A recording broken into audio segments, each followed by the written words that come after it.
प्रेम से बोल लखन सिया रामचंद्र की जय। उमापति महादेव की जय। पवन सुत हनुमान की जय। रामचरित्र मानस के सुनवैया संगवारी भाई मन, शांति भक्ति शक्ति के जन्मैया बहिनी दाई मन, काबर दुरिहाय हो तीर म तिरियालो, मानस गंगा में डुबकी लगा के तन मन ला फरियालो। नवधा रामायण पूर्ण रामायण है, एमा कथा पूर्ण है, चरित्र पूर्ण है, जन्म पूर्ण है, लिखैया पूर्ण है, भक्ति पूर्ण है। सबले बड़े अंक 9 होते। राम के अवतार घलाको है 9वां अवतार है। राम के जन्म है 9वीं के दिने। श्री रामचरित्र मानस घलाको है 9 अक्षर में पूर्ण है। गोस्वामी तुलसीदास जी के ये शब्द अक्षर घलाको है पूर्ण है। एमा भक्ति भी 9वां भक्ति बताए गए है। एक सेतिर नवधा रामायण बहुत ध्यान और मगन होकर सुने के रामायण है। यही में है केवट, यही में है सबरी, यही में है मारिच रावण, कहना थोड़े समझना ज्यादा, गावत हम नवधा रामायण। गए बात गणपत के, बने बात संपत के, रहे बात राघव के, तो कहे बात माधव के। मुहला करू झनकर, राम नाम है लड्डू, मुंह तो खोल, टप ले पाबे गप ले खाबे, प्रेम से जयकारा बोल, बोल श्यावर रामचंद्र की जय। बिन पानी के तरिया बिरथा, बिन रुखवा के छाँव, बिन तुलसी के चौराया बिरथा, बिन मुखिया के गाँव। बिना करम के धर्म बिरथा, बिना भजन के भाव, बिन भक्ति के मिले न मुक्ति, भजले रे श्री राम।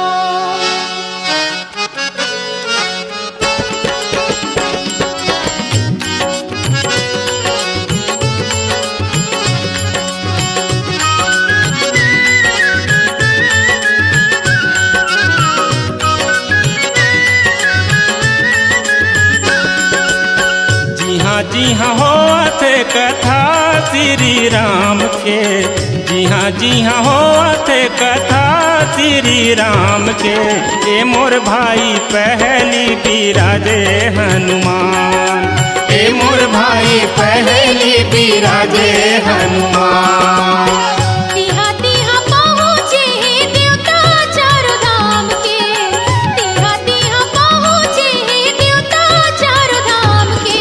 धन धन तुलसी कथा लाते लिखे भगवान के, धन धन तुलसी कथा लाते लिखे भगवान के।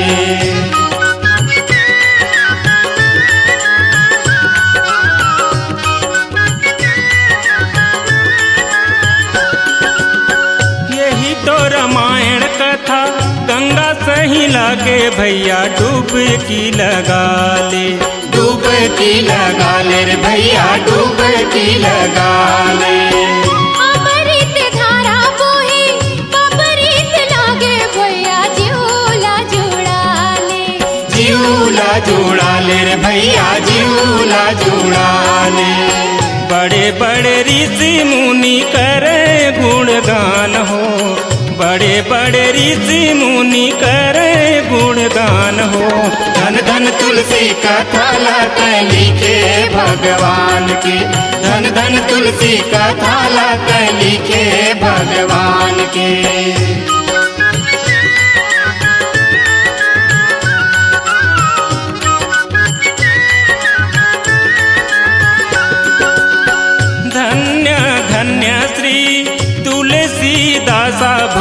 रामा सिया रामा। जगहित रामा यण रच राखा भजो रामा सिया रामा।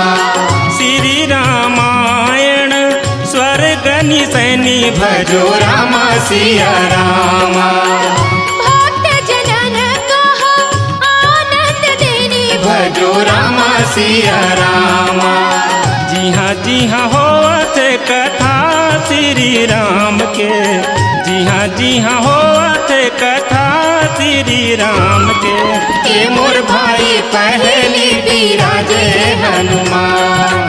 धन धन तुलसी कथा लाकली के भगवान के, धन धन तुलसी कथा लाकली के भगवान के। धन्य धन्य श्री तुलसीदासा जगहित रामायण रचि राखा। भगवान श्री रामचंद्र जी की परम पावन कथा के सानिध्य में आप हम सब विराजमान हैं भैया। संत शिरोमणि भक्ति भावना के पारसमणि श्री संत गोस्वामी तुलसीदास जी के रामचरित्र बड़ा महान है। ओकर कथा महान है, ओकर लिखैया महान है, ओकर सुनैया महान है।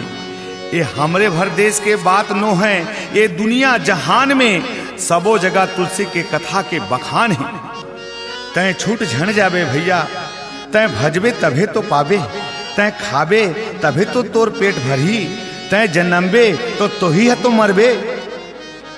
चार चीज ला खुद करेला पड़थे भैया, जन्म ला, मरण ला, भोजन ला और पूजन ला।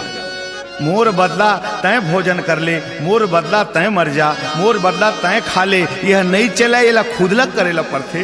एकर से तीर सबके सब अपन अपन भावना से, अपन अपन विचार से, अपन अपन भक्ति से भगवान श्री रामचंद्र जी के तुलसी के कथा ला गाओ, सुनाओ, स्मरण करो, औला धराओ, सबके सब जय जयकारा बोलाओ। बोल श्यावर रामचंद्र की जय। कमल जैसे कोमल हवे, नील जैसे रंग, राम भरत दोनों भैया के एक एक किस्म के अंग। लक्ष्मण और शत्रुघ्न के सोना जैसे तन, अवधपुरी के राज दुलरुआ मोहे सब के मन।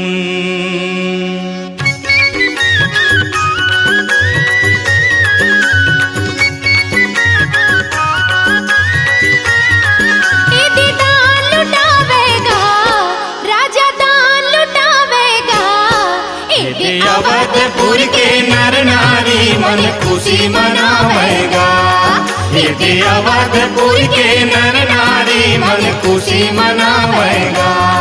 यदि मंगल गावेगा, झूमे नाचे गावेना, यदि अवधपुर के नर नारी मन खुशी मनावेगा, यदि अवधपुर के नर नारी मन खुशी मनावेगा।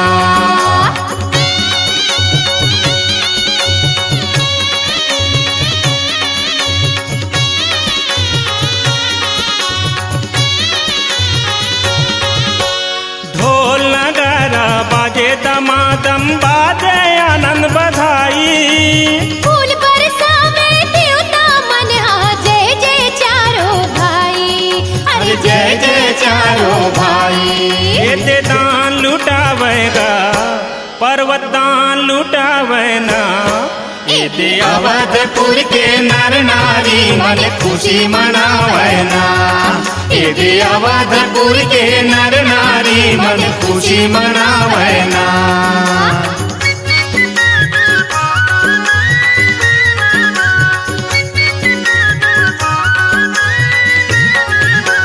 बिंद बिंद मिली चली लोगाई, रामा भजो सिया रामा। सहज सिंगार की उठी धाई, रामा भजो सिया रामा। सर्वस दान दिन सब काहू, रामा भजो सिया रामा। जेहि पावा राखा नहीं ताहू, रामा भजो सिया रामा। ये ते मंगल गावना, झूम नाचे गावना। ईद अवधपुर के नर नारी मन खुशी मनावना। ईद अवधपुर के नर नारी मन खुशी मनावना। ईद अवधपुर के नर नारी मन खुशी मनावना।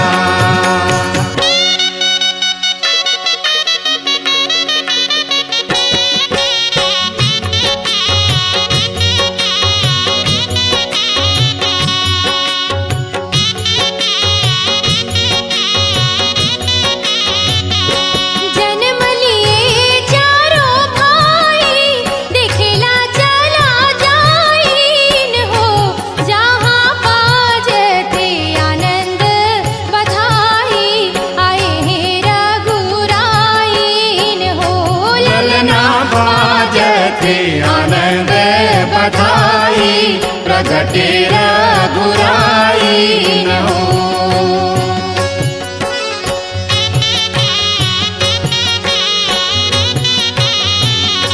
कंचन थार सजाई मंगल गीत गाइन हो।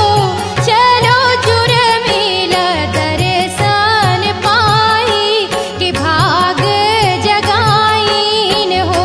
ललना बाजते आनंद बधाई प्रगटे रघुराई न हो।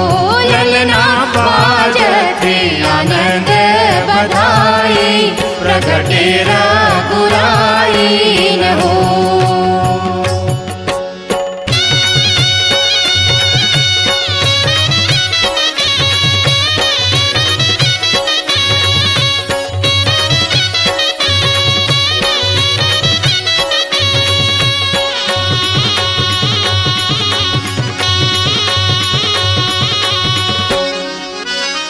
बृंद बृंद मिली चली लोगाई, सहज सिंगार किए उठी धाई।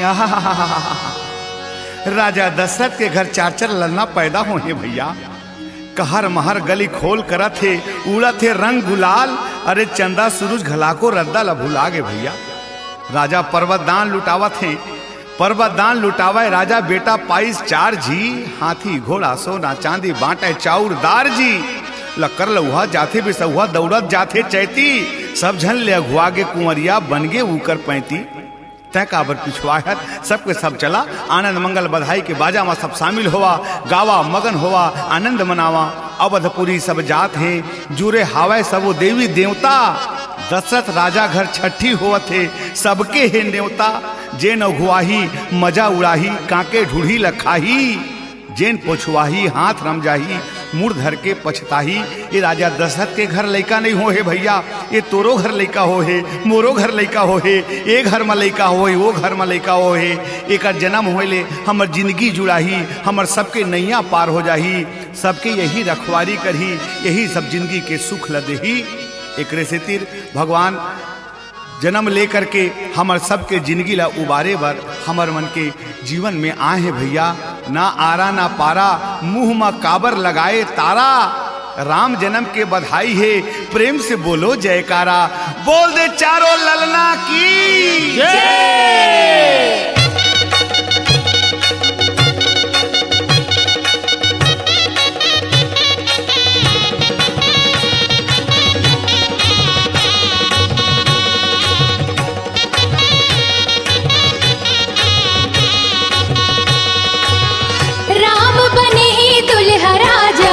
जनकपुरे चलो चल दीदी।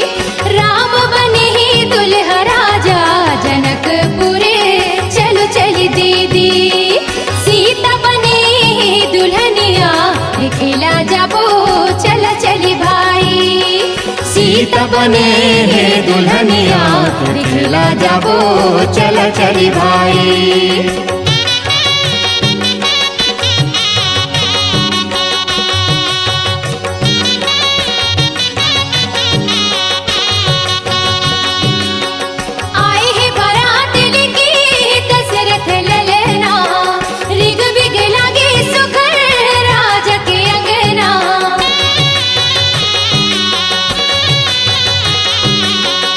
आए हैं बारात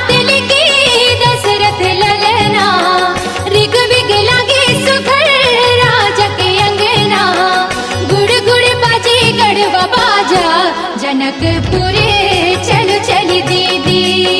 सीता बने है दुल्हनिया दिखेला जाबो चल चली भाई।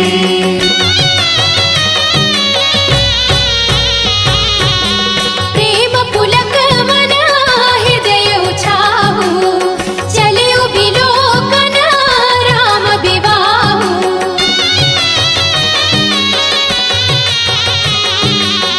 बाजहि बाजन विविध प्रकारा नभरु नगर सुमंगल चारा।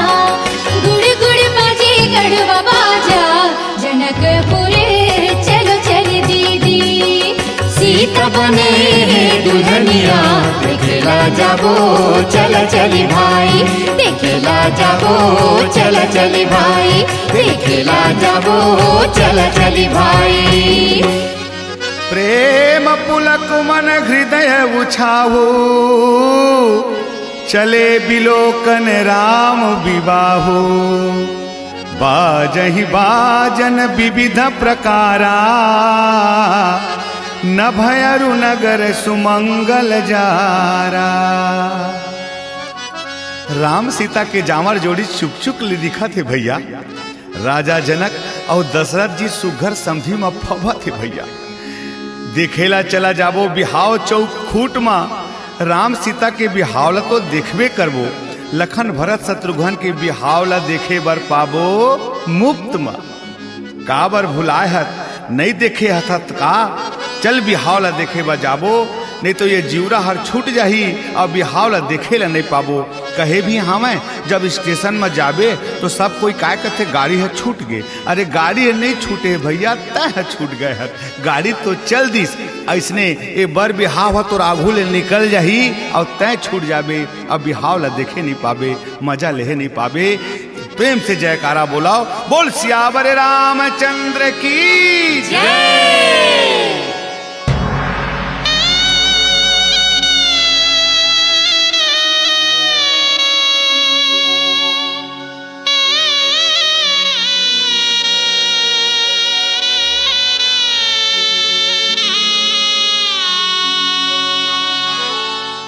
धरर धरर के रोवे रानी होगे राजा कठवा। ये पूर्वासी पीटत छाती लग के बानी लालकवा। आज अवध की फाटत धरती हाय अभागिन चोला। करम के लिखना लिख गे विधना 14 बरस के रोना। हो 14 बरस के रोना। सुनना हो अवधपुर रोवत रे राम सीता लखन बन जावत रे। राम सीता लखन बन जावत रे। सुनना हो अवधपुर रोवत रे राम सीता लखन बन जावत रे। राम सीता लखन बन जावत रे।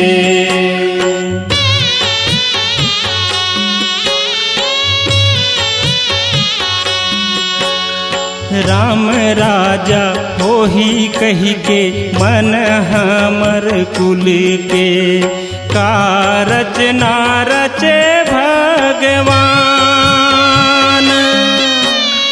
सिसक सिसक रोवे माता कौशल्या। दशरथ की छूटा थी परान। हमें नहीं तो थमावा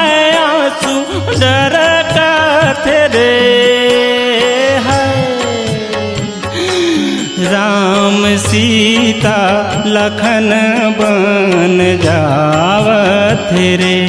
राम सीता लखन बन जावत रे।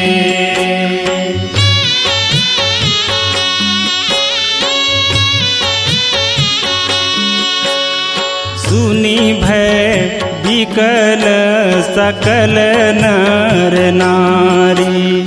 राम भजो सिया राम। बेली बिटप जिमि देखी बयारी। राम भजो सिया राम।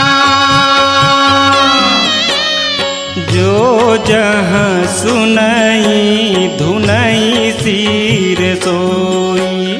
राम भजो सिया राम। बड़वी शाद नहीं धीरज होई। राम भजो सिया राम। सुनना हो गए अवधपुर रोवत रे।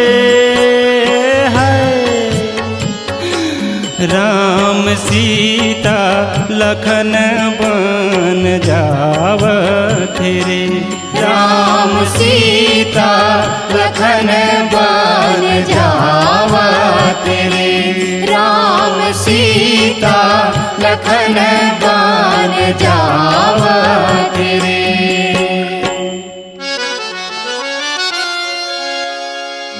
सुनि भय विकल सकल नर नारी। बेली बिटप जिमि देख बयारी। जो जहाँ सुनई धुनई सिर सोई। बड़ विषाद नहीं धीरज होई। भैया जिंदगी के गति काल के मति ल कोनो नहीं जान सके। अवधपुर में छाए रहे आनंद मंगल। का करम के गति आइस के राम निकल गए जंगल। राम वनवास जाए कि जब नर नारी मल्ला पता लगिस तो नगर के नर नारी व्याकुल हो गए। जिंदगी के सिंगवारी व्याकुल हो गए। सबो महतारी व्याकुल हो गए। अवधपुरी के घर द्वारी व्याकुल हो गए। राम राजा हो ही कह के पुलकत रहे। नर नारी खोल अंगना पुलकत रहे। पिता आज्ञा माँ राम बन निकल गए। कोनो रथ ला रोकत हैं, कोनो राम सीता ला जाए बर बरजत हैं। महल मिथरी दशरथ के प्राण छूटत थे। भैया का हो ही कैसे हो ही कह के मन में गुने लागत हैं।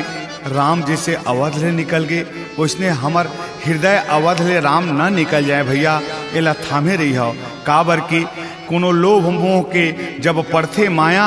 राम निकल जाते छोड़ के एकाया। हृदय अवध म 10 इंद्री है दशरथ। लोभ मोह के कई मंथरा जब तन ला देथे मत। तब हृदय अवध ले राम निकल जाते। तब जीवरा राम दरस पाए बर व्याकुल हो जाते। व्याकुल हो जाते। राम के भजन लगाहा तन मन में ध्यान लगाहा। एक बार जय जयकारा बोलिया। बोल श्यावर रामचंद्र की।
राम कथा सुंदर करतारी संशय विहग उड़ावन हारी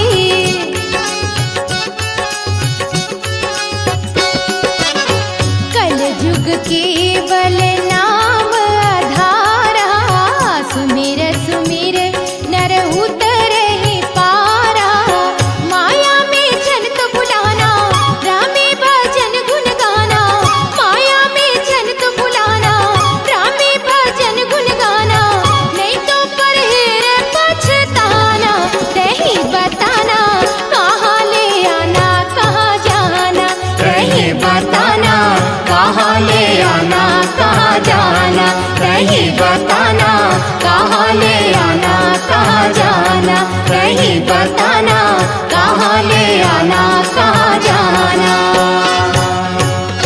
राम कथा सुंदर करतारी संशय विहग उड़ावन हारी। अरे भैया, ये तन के नहीं है ठिकाना, राम भजन में है जिंदगी बिताना। पहली सांस है तोरे, दूसरिया सांस तो ऊपर वाले किए, ये कब छूट जाही तो ला पता नहीं पावे, काकर पारी कब आही कोनो जान नहीं पाही। तय जिन ला अपन कहत हस ये तेन तोर नो है भैया, कहे भी हमाए दुनिया में ये जीव ला छूटे में कोई टाइम नहीं लागे। संझा नहीं तो मुधियार ले, मझनिया नहीं तो भिनसार ले, चोला ला तुर ले जाही भजन बिना यम के द्वार ले, खेत नहीं तो खार ले, घर नहीं तो कोठार ले जाही तो ला एक दिन हटरी नहीं तो बाजार ले, सर्दी खांसी डकार ले, पेट पीरी नहीं तो आजार ले, कई ठन लेगे के रद्दा है जर नहीं तो बुखार ले, मंगल नहीं तो बुधवार ले, बृहस्पत नहीं तो शुक्रवार ले, कौन दिना तैला जायला पर ही शनिचर नहीं तो इतवार ले, त सोच ले विचार ले बाकी ला विसार ले, राम भजन लगा के संगवारी अपन चोला ला उबार ले। एक से तीर मैं कहा था राम भजन लगा ले और राम भजन लगा के अपन नैया पार लगा ले। ये जिंदगी के नहीं है ठिकाना, एकर मोल न तोल, और राम नाम ही हवा सहारा भैया। प्रेम से जयकारा बोल बोल श्यावर रामचंद्र की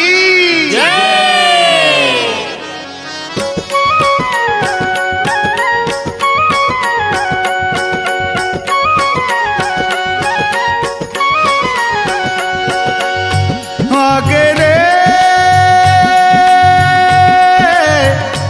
गंगा तीर राम, आगे रे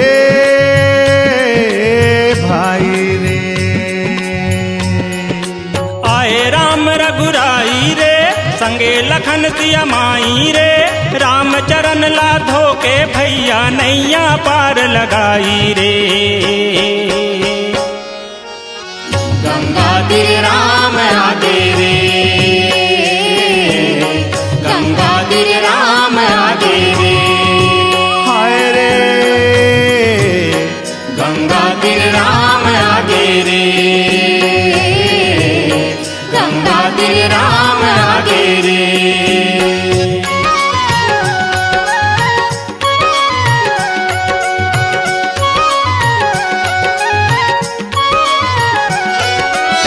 जिंदगी के राम जी खेवैया, ओही है भाग जगैया, बूढ़े झन का बूहा मर डोंगा, डोले झन डगमग डैया, पापी चोला तरही रे, दीपक के दिन तरही रे, राम चरण ला धोके भैया नैया पार लगाई रे। गंगा तीर राम आगे रे, गंगा तीर राम आगे रे, गंगा तीर राम आगे रे, गंगा तीर राम आगे रे।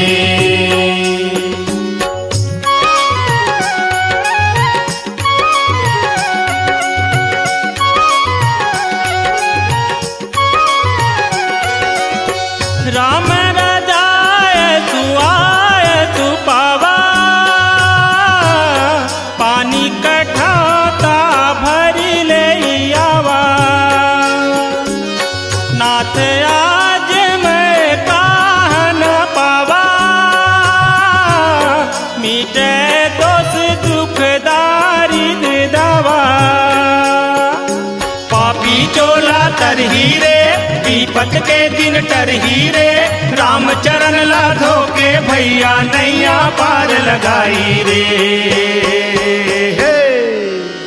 गंगा तीर राम आगे रे, गंगा तीर राम आगे रे, गंगा तीर राम आगे रे, गंगा तीर राम आगे रे। राम रजायस आयस पावा, पानी कठवता भर ले आवा। गंगा पार कराने वाला केवट के द्वारी, भवसागर पार कराने वाला भगवान श्री रामचंद्र जी स्वयं चल के आगे भैया। केवट के भाग खुल गए। भगवान श्री रामचंद्र जी के आज्ञा हो इसकी केवट मोर पाँव धो ले, और पाँव धो करके मोला गंगा पार करा दे। तो केवट के इसमें अकेला तो पाँव नहीं धो स्वामी, मैं अपन घर परिवार पुरखा पीतर सब ला पार उतारी हूँ। तो रामचरण ला धो के अपन जिंदगी के भवसागर पार लगा हूँ। धन्य मोर भाग। और अपन घर के संगवारी मल्ला हूत कराइस आवाज दिस, दौड़ा दौड़ा भगवान श्री रामचंद्र जी आज हमर दुआरी आहे। सब दौड़ के भगवान रामचंद्र जी के दर्शन करा, ओकर चरण ला धो के अपन नैया पार करावा। आकाश मार्ग ले फूल के वृष्टि होइस, और सब कहीं धन धन केवट भैया, धन धन केवट भैया उबारे अपन चोलाला। केवट संग्राम चरण ला धोके एक बार जयकारा ला बोलावा। बोल दे लखन श्री रामचंद्र की जय।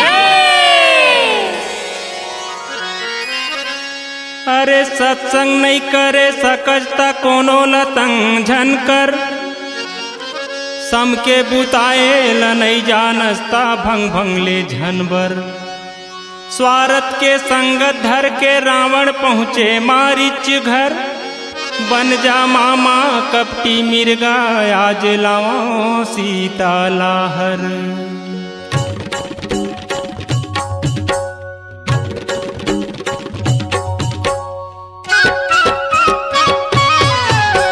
मिर्गा नहीं बाँचे रामा हो, मिर्गा नहीं बाँचना, मिर्गा नहीं बाँचे रामा हो, मिर्गा नहीं बाँचना। लेके कूदावत जंगल तीरे तीर, ओला खोजत मारे बर रघुवीर। मिर्गा नहीं बाँचे रामा हो, मिर्गा नहीं बाँचना, मिर्गा नहीं बाँचे रामा हो, मिर्गा नहीं बाँचना।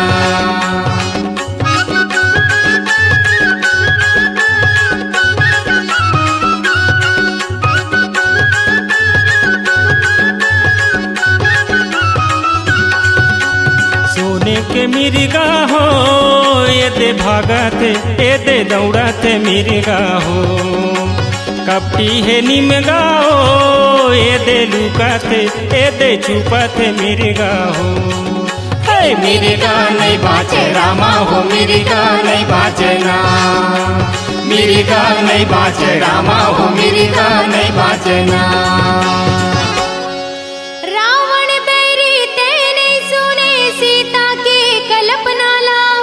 कत को अर्ज से कत को बर्ज से पाप समाए तोर मन मा। लेके लेके वो दाई लेके वो नहीं है कोनो बचैया, लेके लेके वो हर के लेके वो नहीं है कोनो छोड़ैया। रावण लेके वो हर के लेके वो नहीं है कोनो देखैया, रावण लेके वो हर के लेके वो नहीं है कोनो देखैया। तेहि बन निकट दसानन गयऊ, तब मारीच कपट मृग भयऊ।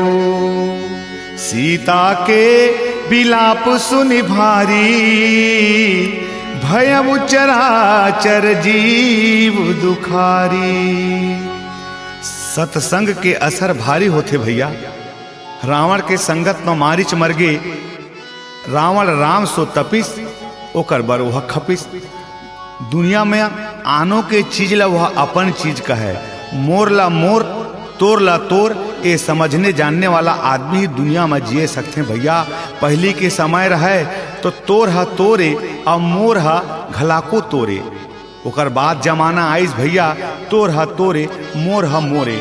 अब तो इतना जमाना आगे भैया मोर हा मोरे और तोरो हा मोरे। ऐसे जमाना आगे ते दुनिया में चीज ला बना के सोच के समझ के राम भजन में मन ला लगा के सत्संग में एकर लाभ लेकर के जिंदगी के मजा लेना चाहिए भैया। एक बार जय जयकारा बोलाओ, बोल सियावर रामचंद्र की जय। धन धन लाला अंजनी के सिंदूर तोर सिंगार। राम नाम के मुंदिरी धर के करत सागर पार।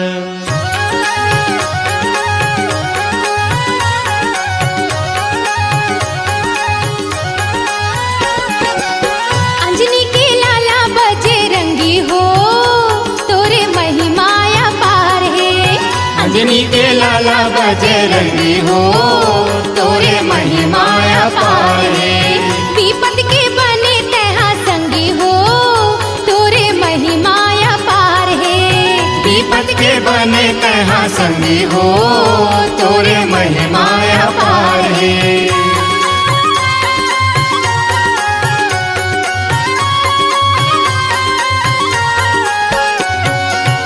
लंकापुर जाके सिया सुधिलाए, जय महावीर तहा लंका जराए। लंकापुर जाके सिया सुधिलाए, जय महावीर तहा लंका जराए।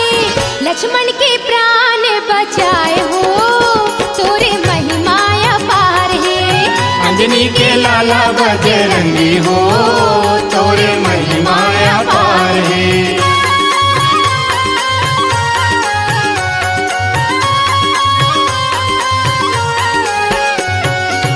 सुमरि पवन सुत पावन नामु, अपने वश कर राखे उरामु।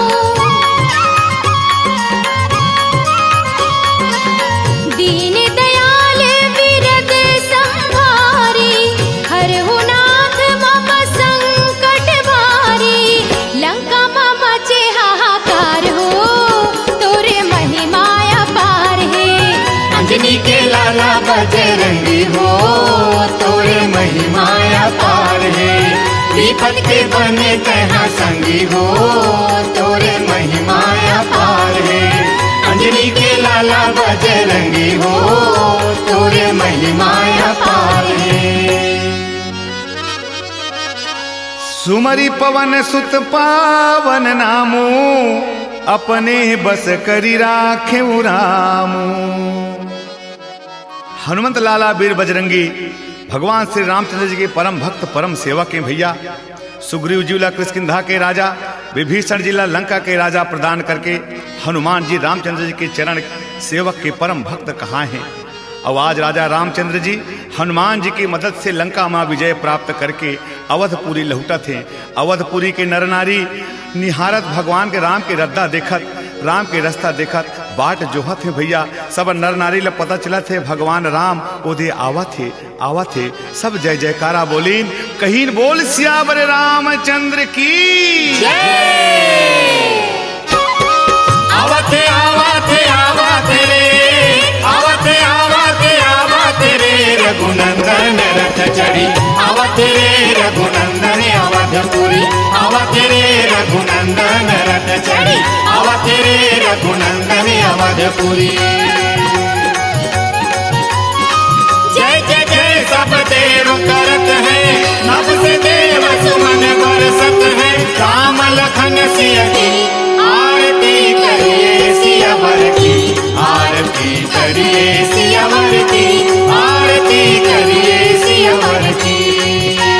कंकण किंकिन नूपुर शोभा, शोभा देख मेरो मन लोभा। झलमलात झलकी आरती करिए सियावर की, आरती करिए सियावर की, आरती करिए सियावर की, आरती आरती करिए सियावर की